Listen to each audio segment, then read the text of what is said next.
Hello, I'm Lucy Hockings. Good to have you with us. Let's start with breaking news from here in the UK. Developments on defence deployments. The BBC understands that HMS Dragon will be heading to Cyprus next week.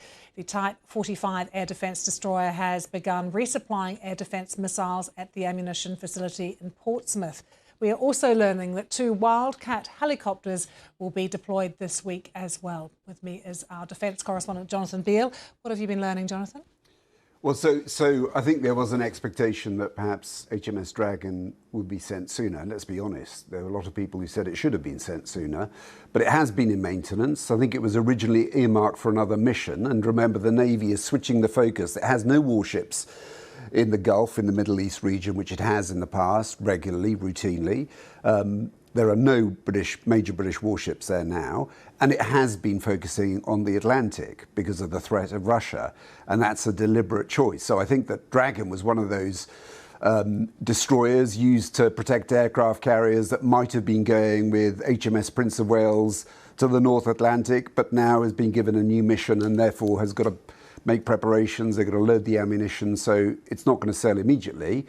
And the probability is it will sail next week. Those helicopters you mentioned, which have fitted with missiles which can take down drones, Wildcat helicopters based at the Royal Navy's Yeovilton headquarters, will probably arrive in Cyprus sooner.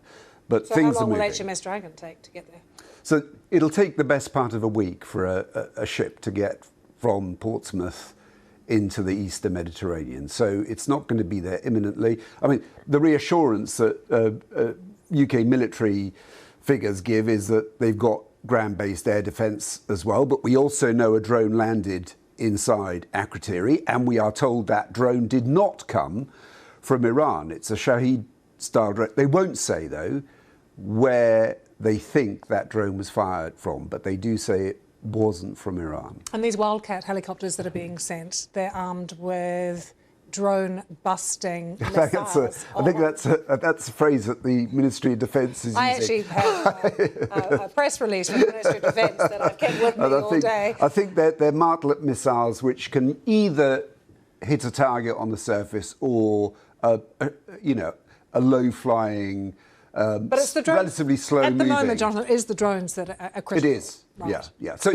if you think about what Iran has, and something else that officials say, ballistic missiles, which they have been firing, and we saw figures of more than 100 in the initial stages, now dropping off to well below 100. It may well be, they're saying, that Iran does not have huge stocks of that. It is possible also they're preserving their stocks for a later moment.